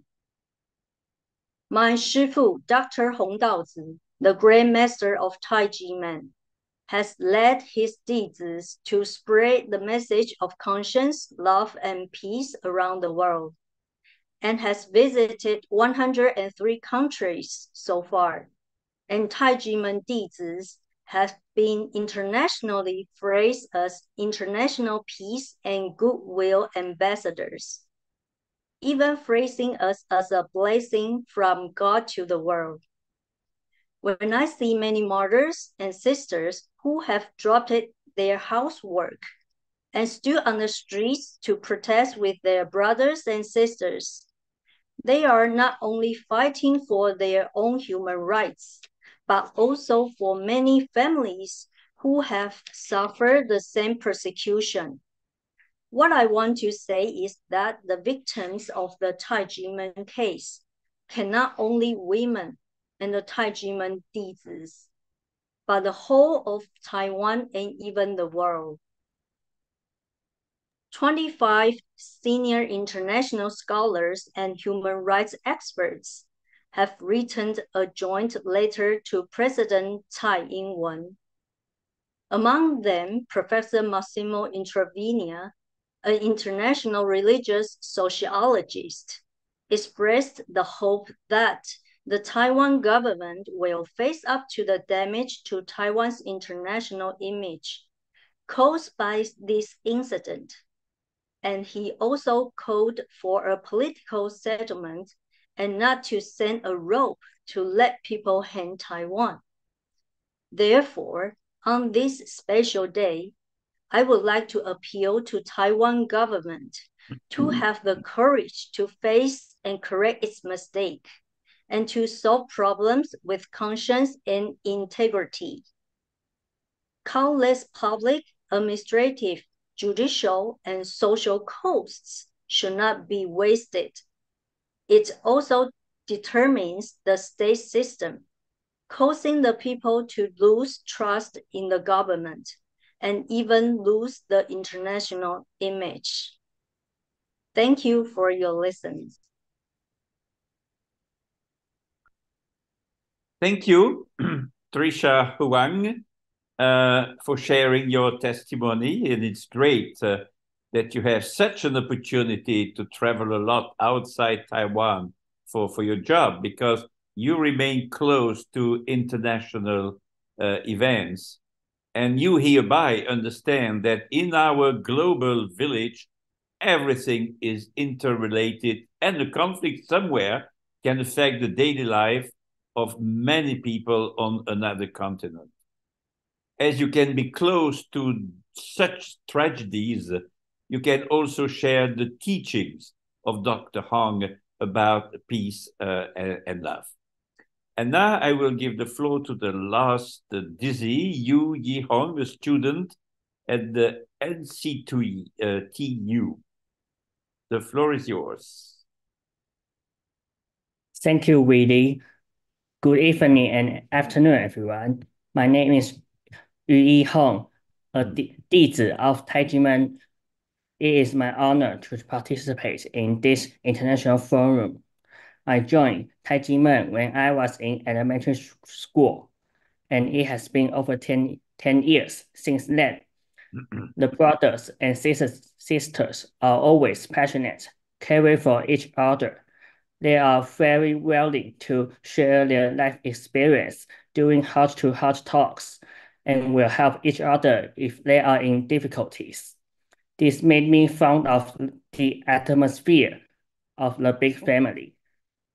In addition, our Shifu often emphasized to us, the Dizi, the importance of being individuals with a conscience. Conscience is the lubricant for the operation of the world, and if everyone possesses a conscience, the world will be in harmony. In order to further promote awareness and appreciation of conscience, our master has led us to initiate an era of conscious awakening the dormant conscious within everyone and implementing conscious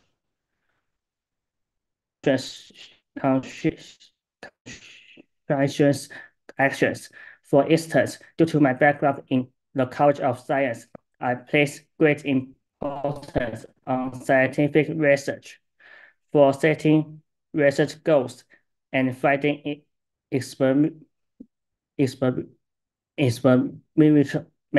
methods to the actual conduct of experiments, recording experience data, reaching experimental conclusions, and even the disposal of experimental waste. Each step must be executed with extreme care.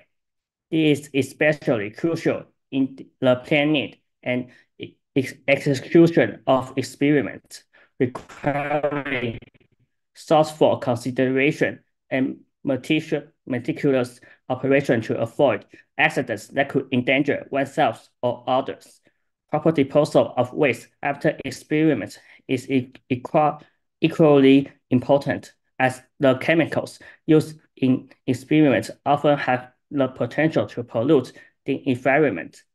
Therefore, it is imperative to follow the waste disposal guidelines outlined in the laboratory safe data sheet to avoid harming the environment of those assisting in waste disposal. Finally, deriving conclusions from experimental results is paramount. The experimental results represent the conclusions drawn from the experiment. Although these conclusions might not align with the originally intended goals, the experiment may reveal that certain factors among many are unrelated to the research objectives. In recent years, there have been successive revelations of data manipulation and conclusion fabrication in internationally renowned scientific journals. Some instances involve authors who are well-regarded figures in their field. And even when it becomes known that the research is fraudulent, few dare to come forward and expose the misconduct. This starkly illustrates how crucial the concept of scientific researchers is.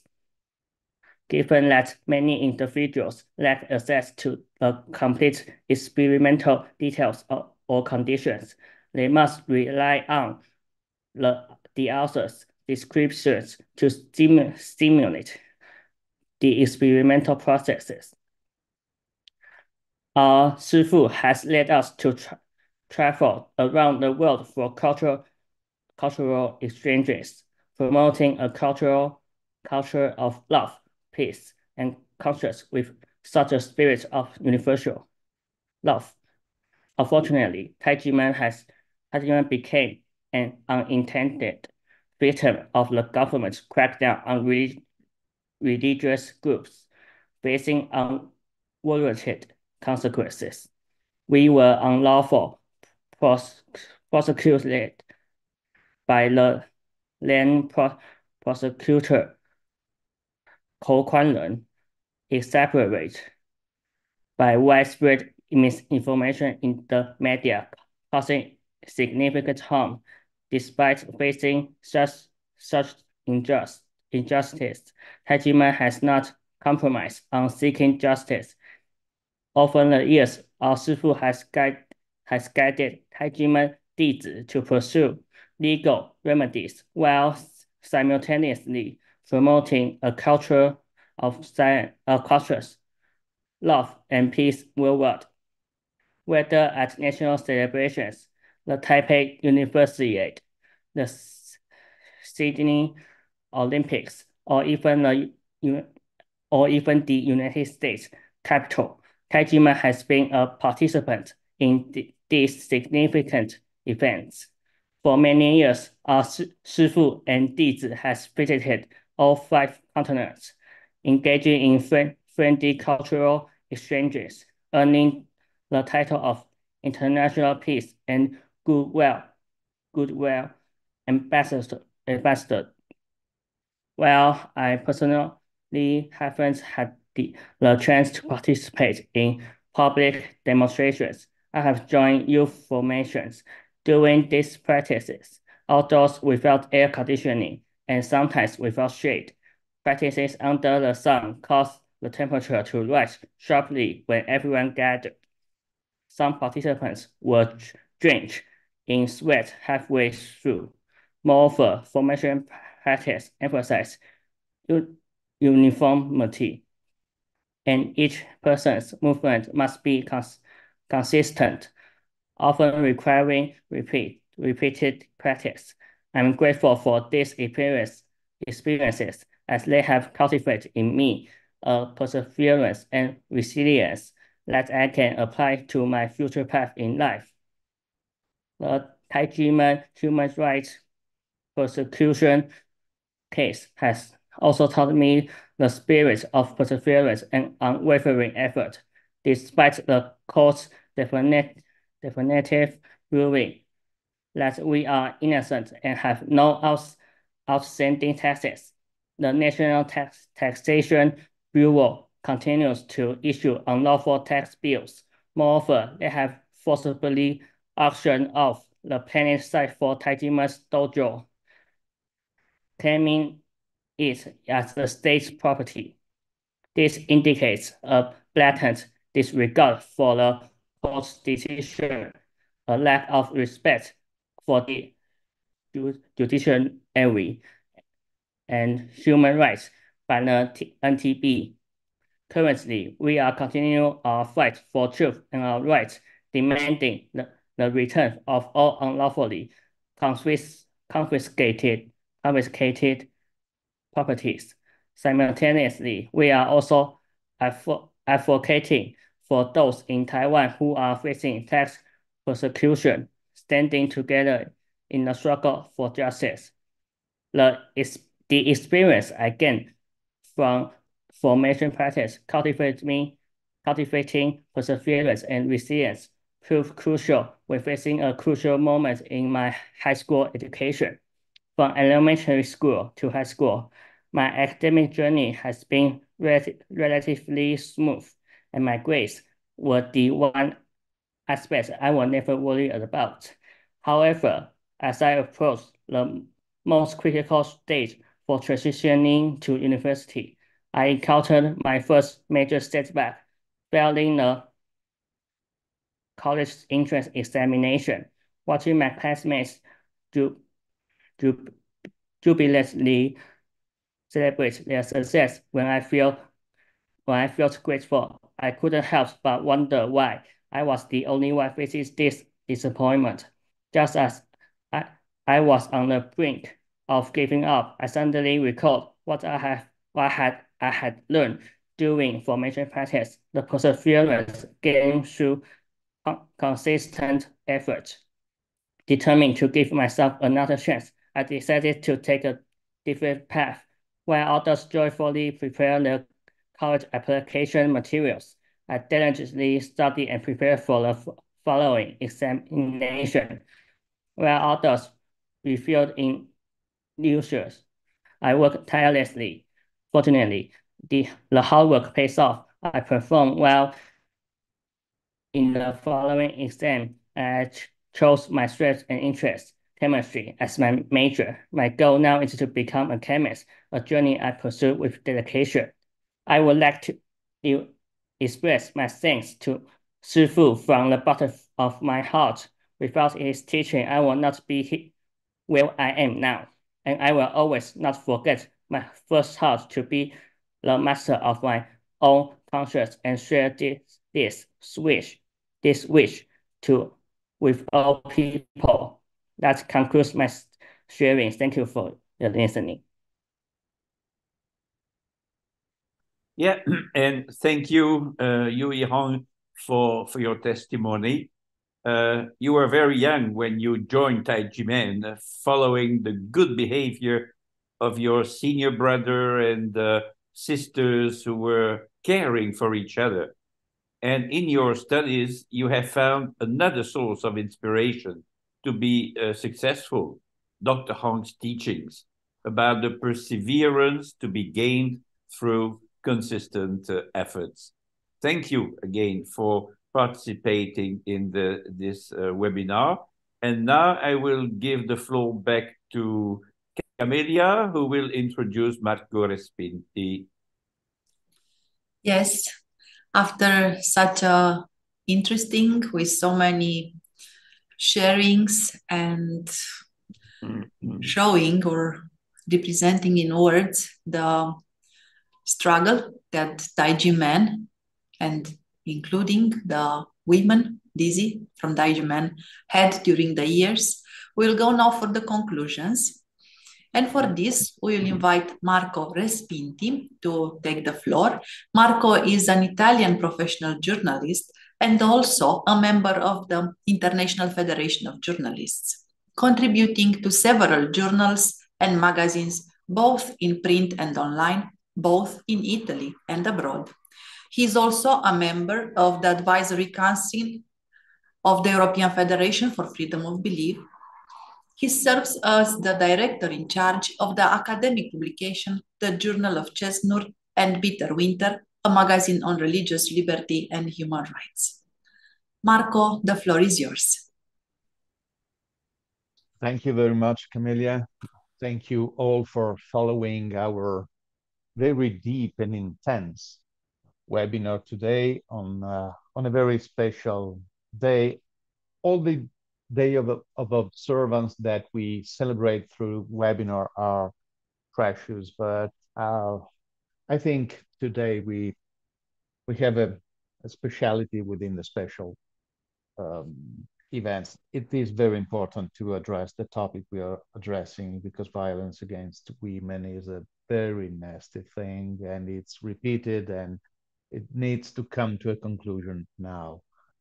And I take the occasion, of course, to thank Human Rights Without Frontier and Cesnur, the Center for Studies on New Religions, for organizing this webinar today, as well as the series of webinar on the Taijimen case, which is another priority that needs to be solved right now. And as a way of conclusion, I will try to cut across a few elements and topics and nuances that have been touched today through the papers presented by scholars, and of course, the second session, which is every time more important because it features the direct testimonies of Taijimen Dizi, people who suffer on their skin what the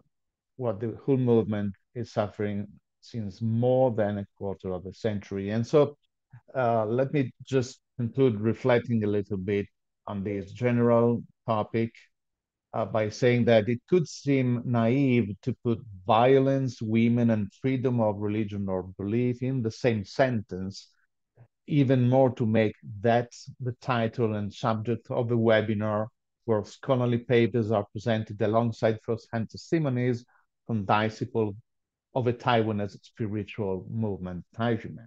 It could be, but in our case it is not.